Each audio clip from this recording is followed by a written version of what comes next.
A very warm welcome to my channel. This is Kanchan Gupta. Channel is UGC Education Paper 2. So here I welcome you all guys to the next chapter. This is orthopedic impairment. The first one is the physical.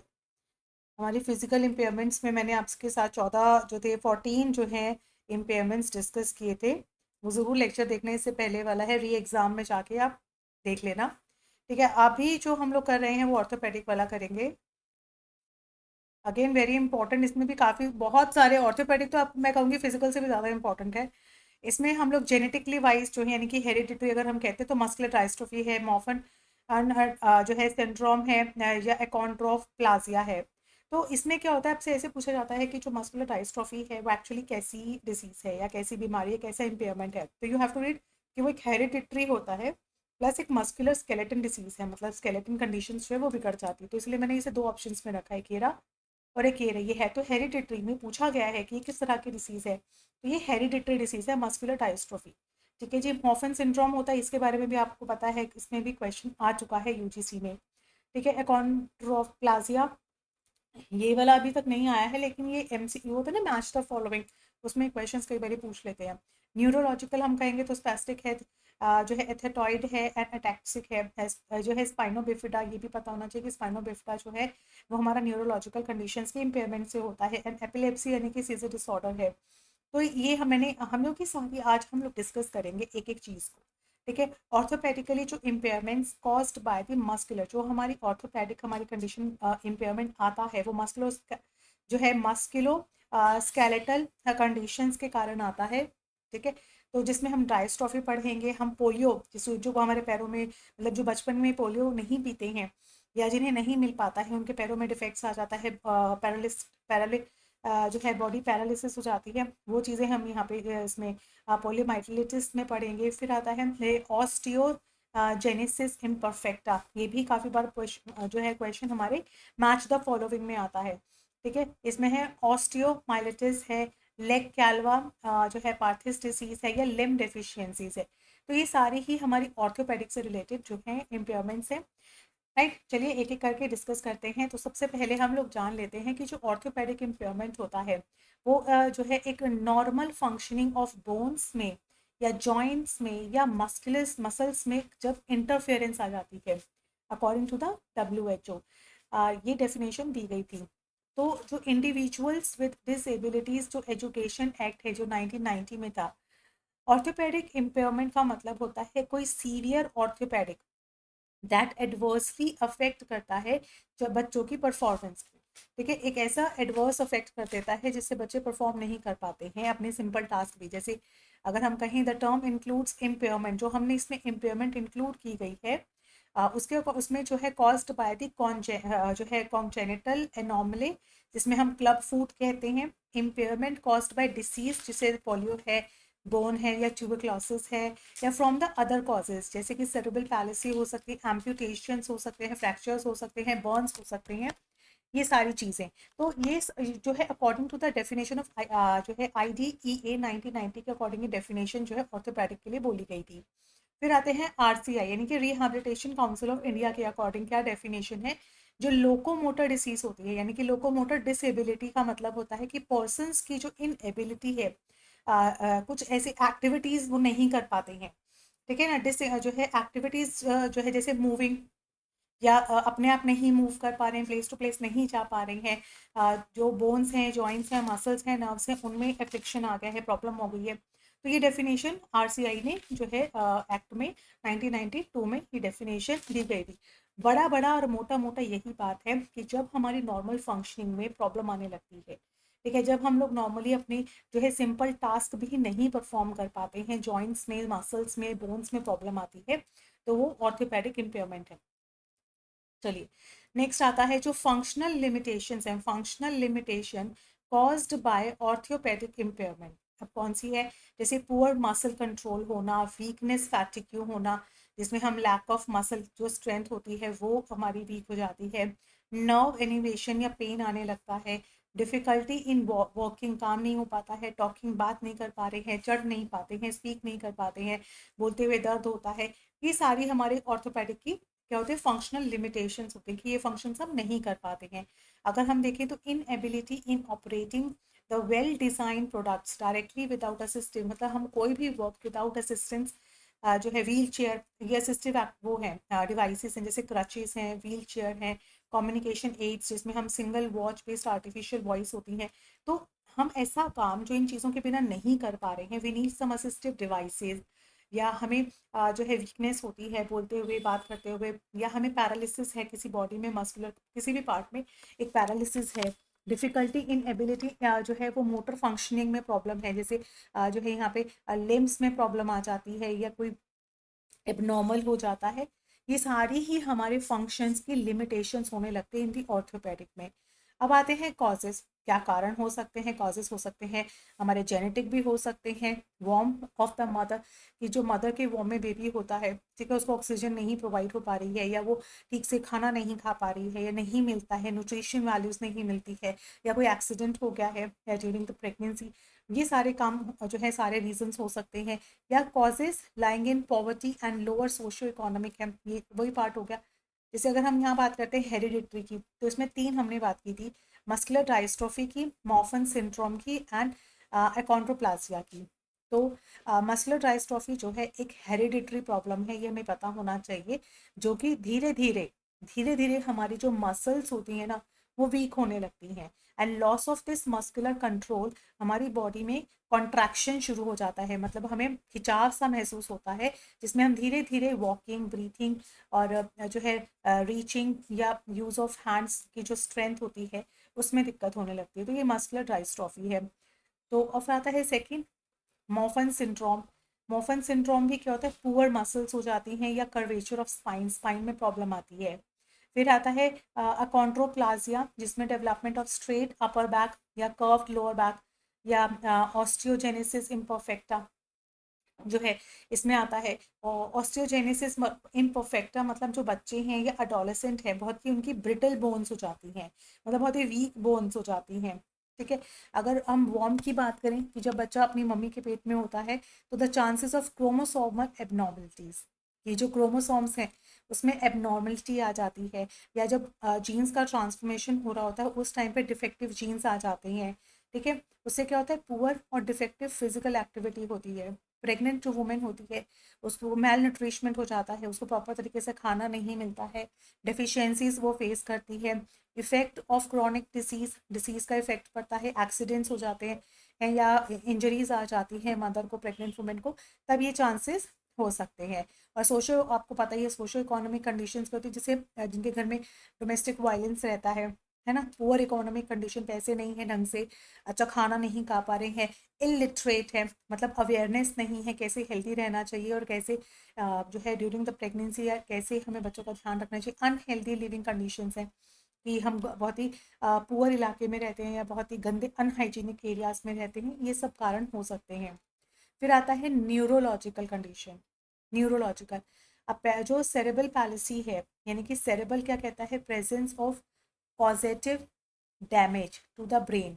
अब cerebral palsy जो brain में, and palsy कहते हैं consequence of such a reasons in terms of loss या impairment of motor functioning, जब brain में damage आता है उससे हमारी मोटर फंक्शनिंग में इफेक्ट पड़ता है। तो सेरेब्रल पैलिसी का जो कनेक्शन है वो हमारे दिमाग की जो न्यूरो मस्कुलस हैं, दिमाग की जो मसल्स हैं या दिमाग की जो न्यूरो मसल्स हैं उससे इम्पैक्ट जो है उसकी वजह से जब हमारी बॉडी में इम्पैक्ट आता है।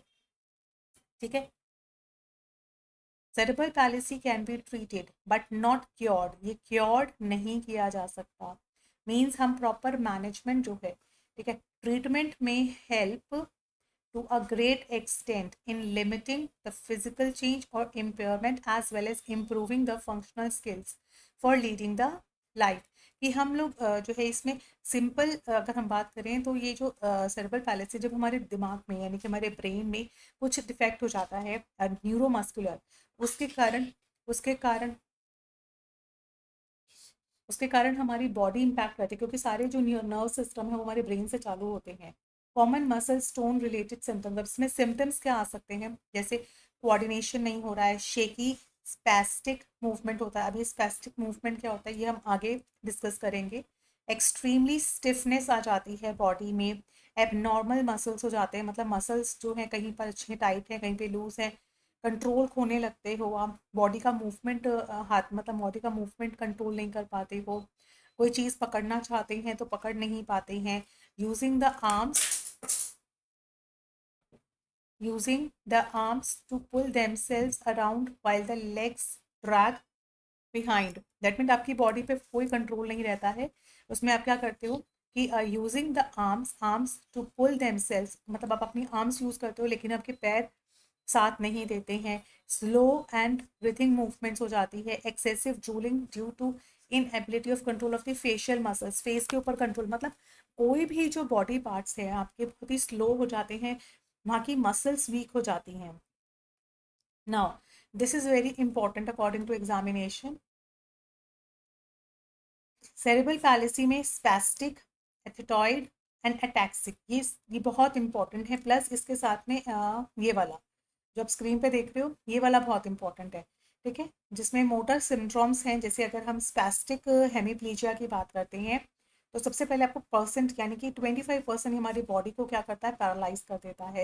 यानी कि हाफ बॉडी जो है हमारी, आप देख रहे हो ना हेमीप्लेजिया में, हाफ ऑफ द बॉडी, चाहे वो आपका लेफ्ट पोर्शन है चाहे वो राइट पोर्शन है, 25% डैमेज हो जाता है।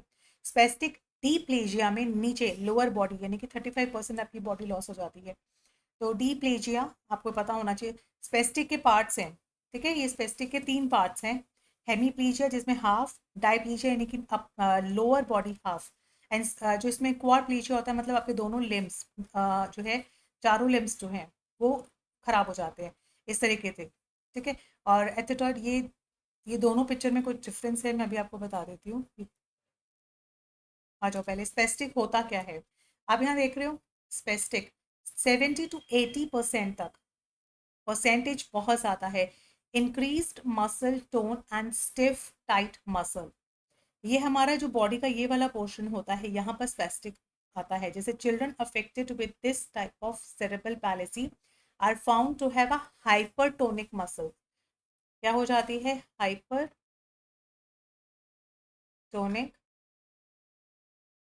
मसल्स, यानी कि हमारी जो यहाँ की एबनॉर्मली हाई मसल टोन हो जाती है। क्या हो जाती है, हाई टोन मसल, जिसके कारण परसिस्टेंटली जो है टेंस स्टिफ हो जाता है या टाइट मसल्स हो जाती है, बहुत ही टाइट हो जाता है। अब जब टाइट हो जाता है, अकड़पन आ जाता है, तो वो कैसे फंक्शन करेगा, ठीक है। एथेटॉइड जो है उसका 10 to 20% होता है, जिसमें हम अनकंट्रोलेबल मूवमेंट होता है, आप चीज़ उठाना चाहते हो लेकिन आप उठा नहीं पा रहे हो, ठीक है ना, ये वाला होता है एथेटॉइड में। उसके बाद है अटैक्सिक। अटैक्सिक में होता है lack of coordination in voluntary muscles में। जैसे वॉलंटरी मतलब हाथ की मसल्स है जिससे आप चीज़ें पकड़ते हो, बैलेंस करते हो, पैर है, इन इस तरह की चीज़ों में 5 to 10% जो है आपके बैलेंस में और कोऑर्डिनेशन में डिफरेंस आ जाता है, ठीक है, अटैक्सिक। अब ये स्पेस्टिक के 3 डिफरेंसेस आपको दिए, जैसे हम मैंने भी आपको बोला हेमीप्लेजिया, जिसमें या तो हाफ ऑफ द बॉडी, या तो राइट की या लेफ्ट की, यानी कि वन साइड जो है आपका वो अफेक्ट हो जाता है।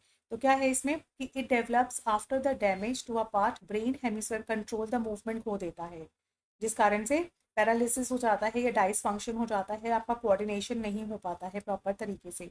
डाईप्लेजिया में लेग्स और आर्म्स मेकिंग देम स्टिफ हो जाते हैं या कॉन्ट्रैक्ट हो जाते हैं, सिकुड़ने से लगते हैं। जो अपर एक्सट्रीमिटीज़ होती है, मतलब जो सबसे ज़्यादा अपर तक जो जा सकती है, वो क्या जा सकती है, जो है upper and lower limbs can equally भी अफेक्टेड हो सकते हैं इन सम केसेस में।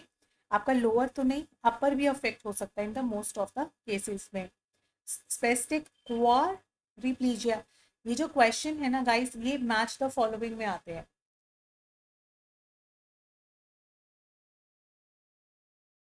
ठीक है, मैच द फॉलोइंग। तो इसको ऐसे समझो, हेमी मतलब हाफ, डाई मतलब lower part of the body, and quadriplegia में होता है कि will not have a paralysis of the muscle, but ये जर्किंग मोशंस होते हैं, जर्किंग मोशंस होते हैं, स्टिफनेस हो जाती है चारों ही चारों लिम्स में, ठीक है, जिसमें आपका बॉडी मूवमेंट कंट्रोल नहीं कर पाता है। और अब स्पाइन बिफिडा, स्पाइना बिफिडा भी एक तरह का क्वेश्चन बहुत बार आता है कि ये किस तरह का है, ठीक है। तो स्पाइना बिफिडा आपको पता है, this is the type of neurological, जो न्यूरोलॉजिकल, क्योंकि यहाँ पे हमारी जो आप यहाँ बैक देख रहे हो ना, यहाँ नर्वस सिस्टम रहता है, ठीक है। Birth defect of the spine column में, बैक में आपको प्रॉब्लम होती है बर्थ से ही। जनरल टर्म हम कहेंगे कॉग्निजीरियल डिफेक्ट आ जाता है वर्टिब्रे में, दैट एनक्लोज होती है हमारी स्पाइनल कॉर्ड में, ये एक वर्टिब्रे होती है। अब यहाँ देख लो, spina bifida occulta, spina bifida with meningocele, spina bifida with, अब ये 3 तरह की टर्म्स यहाँ दी हुई है, ये भी पढ़नी है आपको, क्योंकि देखा गया है एनटीए ने काफ़ी डीपली ये क्वेश्चंस पूछे गए हैं। ठीक है, हालांकि मुझे नहीं लगता कि टीचर में कुछ ऐसा, लेकिन हमें क्योंकि अब बच्चों की पूरी जानकारी होनी चाहिए, हमें बच्चों की साइकोलॉजिकल भी जानकारी होनी चाहिए, बच्चों से रिलेटेड जो भी चीज़ें हैं वी शुड नो, तो हो सकता है ये भी हमारा ही करिकुलम का पार्ट हो। तो ओकल्टा है जिसका मिडिलिस्ट फॉर्म ऑफ स्पाइन का मिडिलिस्ट होता है बिल्कुल, there is no protrusion of the spine cord, there occurs only a slight defect होता है in the form of malformation of a few vertebrae usually in lower spine. अब ये वाला कहाँ होता है, लोअर, ये होता है लोअर स्पाइन में और बहुत ही स्लाइट डिफेक्ट होता है,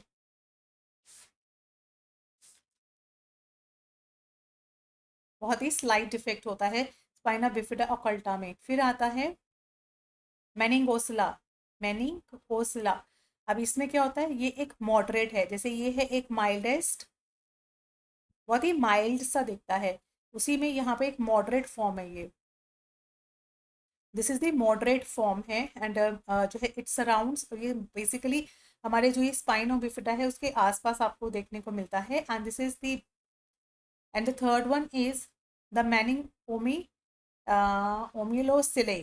ठीक है, अब ये जो है ये बहुत ही सीवियर फॉर्म है, ये एक सीवियर फॉर्म है जो कि एक बिल्कुल सैक की तरह दिखता है, मतलब थैले की तरह दिखता है।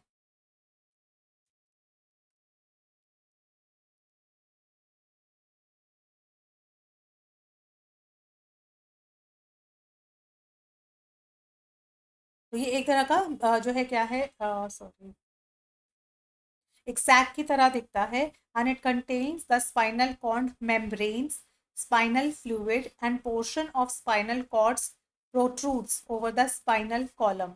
तो बेसिकली ये हो गया ओकल्टा, याद रख लेना, ओकल्टा एक माइल्डेस्ट होता है, मेनिंगसिला, मेनिंगोसिला, दिस इज द मॉडरेस्ट, एंड उसके बाद माइस्लो और सिला जो है एक सीवियर फॉर्म है। तो इस तरीके से यहाँ पे स्पाइनो बिफिडा में भी आपको सीवियरिटी बेसिस पे जो है वो मिलेंगे, लेवल्स मिलेंगे।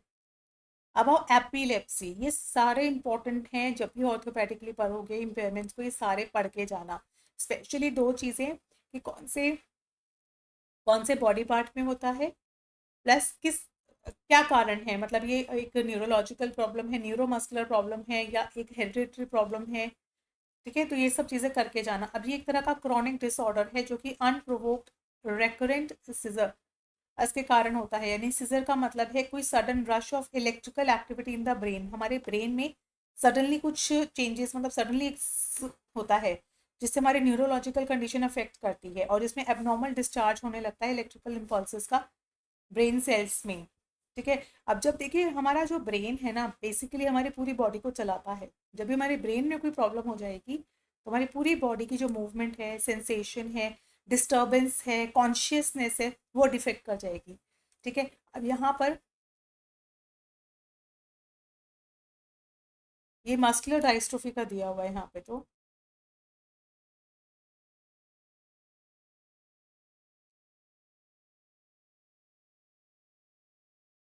ये देखो, अब ये टाइप ऑफ मस्कुलर डायस्ट्रॉफी के दिए हुए हैं टाइप्स, जैसे एक होता है, ये भी पूछा गया था ये वाला नाम, डीएमडी का, ये बहुत ही मोस्ट कॉमन टाइप है जो कि 2 से 3 साल के बच्चों के बीच में शुरू होता है and affect the lower limb first, ये पैर देख रहे हो आप, ये लोअर लिम्ब है जो इम्पैक्ट है वो हार्ट एंड रेस्पिरेटरी मसल के बाद आता है, मतलब पहले पैरों में इफेक्ट देखने को मिलता है, फिर जो है रेस्पिरेटरी सिस्टम में देखने को मिलता है, तो इसका नाम है यहाँ पे डचिन, डच।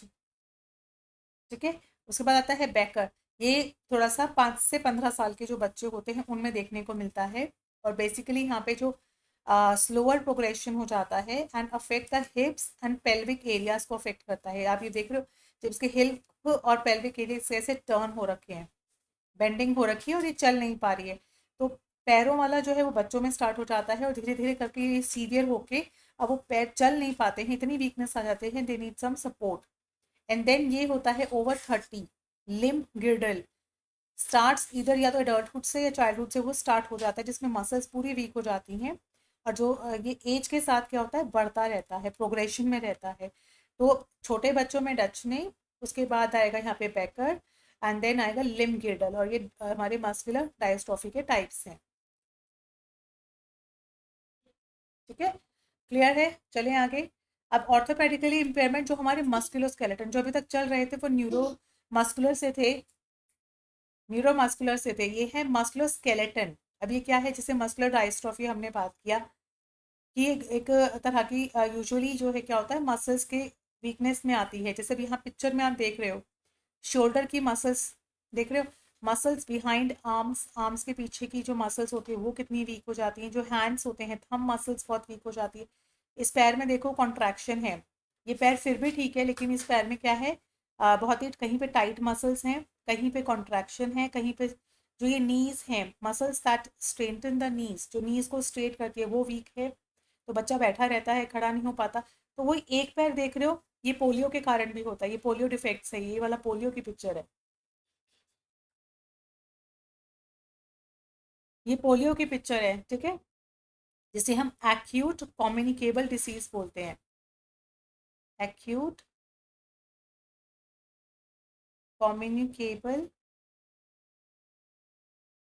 डिसीज, जो कि एक वायरल इन्फेक्शन से होती है। ठीक है, इसमें बच्चे जो है इंजेक्शन ऑफ कंटेमिनेटेड फूड हो गया या वाटर हो गया, उसके कारण भी इन्फेक्शन हो सकता है। ठीक है, नाउ और क्या है, ऑस्टियोजेनेसिस इम्परफेक्टा। अब ये क्या चीज़ है, हमारे बोन्स में ना, देखो हमारे बोन्स में ये सब, मैं आपके लिए वो करती हूँ, जूम करती हूँ, ये देखो हमारे बोन्स में ना कुछ स्पॉन्जी बोन, कुछ ऐसी चीज़ें होती है, कॉम्पैक्ट बोन्स, ये सब जब इन ये खराब होने लगती है, ठीक है, क्या होने लगती है, खराब। तो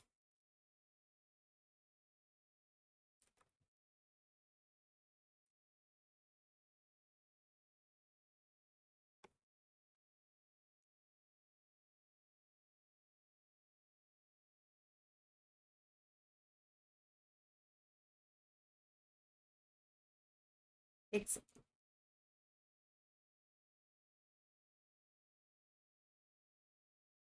ये बहुत ज़्यादा ही जूम हो जाता है, चलो। ऑस्टियोजेनेसिस इम्परफेक्टा जो होता है, ये एक हेरिडिटरी डिसऑर्डर है। हेरिडिटरी जो हमारे क्या होता है, ट्रांसमिशन जो है बाय अफेक्टेड द पेरेंट्स, जो अफेक्टेड पेरेंट्स होते हैं उससे ये ट्रांसफ़र हो जाता है, जिसमें इम्प्रॉपर जो है बोन्स जो है वो ठीक से नहीं बनते हैं। ठीक है, इम्प्रॉपर जो है फॉर्मेशन हो जाता है, तो वो क्या होता है, जो है न्यू बॉर्न जो बच्चा होता है has a fractured bones already present at the birth and calling his a death few weeks में। मतलब इतना सीवियर होता है कि 2 वीक्स में जो है की भी पॉसिब डेथ की भी पॉसिबिलिटी हो सकती है। ठीक है, इन अदर अगर हम देखें तो बेबी डेवलप्स द स्ट्रक्चर, या थोड़ा बहुत भी अगर सही है तो काफ़ी टाइम जाने के बाद फिर जो है डेथ पॉसिबल है। जो अफेक्टेड इंजरीज हैं, क्योर फॉर सच चिल्ड्रन के लिए होते हैं ना, कई केसेस ऐसे होते हैं जिसमें क्योर हो सकता है, लेकिन कई केसेस ऐसे होते हैं।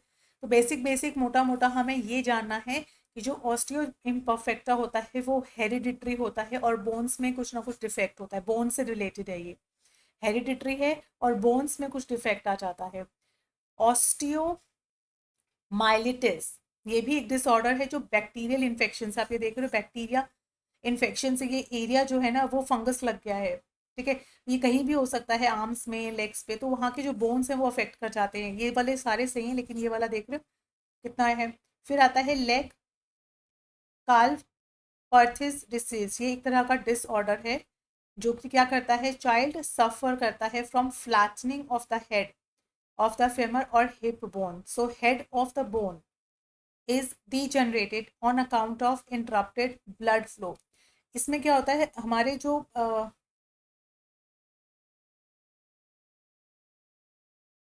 ये मोस्टली 4 से 10 साल के बच्चों में देखा गई डिसऑर्डर है, जिसमें बच्चे flattening of the head of the hip bone, यानी कि हमारे हिप जो बोन है उससे होता हुआ जो हेड है वो फ्लैटन हो जाता है।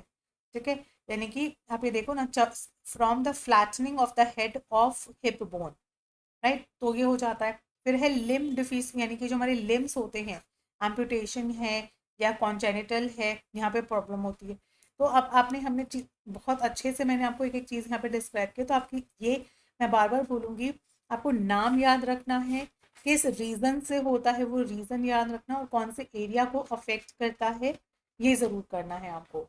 ठीक है, जैसे यहाँ ऑस्टियोजेनेसिस इम्परफेक्ट हमारे बोन्स से रिलेटेड है, बोन्स में डेफिशिएंसी आ जाती है, प्लस ये एक तरह की हेरिडिटरी है, राइट, ये हमें सब पता होना चाहिए। सिमिलरली पोलियो है, या सिमिलरली हम मस्कुलर जो डायस्ट्रोफी है उसमें लेवल्स हैं। इस छोटे बच्चों में डचन देखने को मिलता है, बैकर थोड़े से बड़े बच्चों में, उसके बाद लिम्प गिडल थोड़े से उनसे बड़े बच्चों में, एपिलेप्सी है, क्रोनिक डिसऑर्डर है, स्पाइना बिफिडा बहुत इंपॉर्टेंट है, ज़रूर करना ये भी। जो है हमारा उसके बेसिस पे है, सिवियरिटी बेसिस पे है, जो नॉर्मल होता है वो अकल्टा होता है, फिर जो थोड़ा सा मॉडरेट फॉर्म में आता है वो मेनिंगोसिला है, और जो थोड़ा और सीवियर पोजीशन पे आता है वो माइलो मेनिंगसिला है। ठीक है, तो ये सिवियरिटी बेसिस पे हो गया, ये आपको ज़रूर करना है। जिसमें स्पैस्टिक है, जो हमारे ब्रेन को अफेक्ट करता है, spastic is only just a brain, जब 70 to 80% हमारे ब्रेन को अफेक्ट करता है। अब वो ब्रेन से रिलेटेड हमारे तीन चार पोर्शन में डिवाइडेड है, जैसे हेमीप्लीजिया जो हमारे हाफ ऑफ द बॉडी है, बाईप्लीजिया जो lower body might be lower और माइट बी अपर, तो ऐसे होता है। लेकिन टू लिम्स जो है पेयरिंग में आते हैं डाइप्लीजिया में। और जो नेक्स्ट आता है जो है क्वाड्रीप्लीजिया, क्वाड्रीप्लीजिया में जो हमारे चारों लिम्स अफेक्ट हो जाते हैं। तो ये सारी चीज़ें जो भी मोटी मोटी चीज़ें हैं ना वो ज़रूर करके जाना। ठीक है, so thank you so much guys for joining. Session like कर देना, फ्रेंड्स के साथ शेयर कर देना, और जो मेरे चैनल पे नए हैं वो सब्सक्राइब कर देना। And yes, you can join me on Telegram also, आप टेलीग्राम पे भी मिल सकते हैं। टेलीग्राम के लिए आप क्रैक एडूनेट करके सर्च करना और इसको फटाफट से ज्वाइन कर लेना, सारी नोटिफिकेशंस आपको वहाँ मिल जाएंगी। So take care, have a nice day.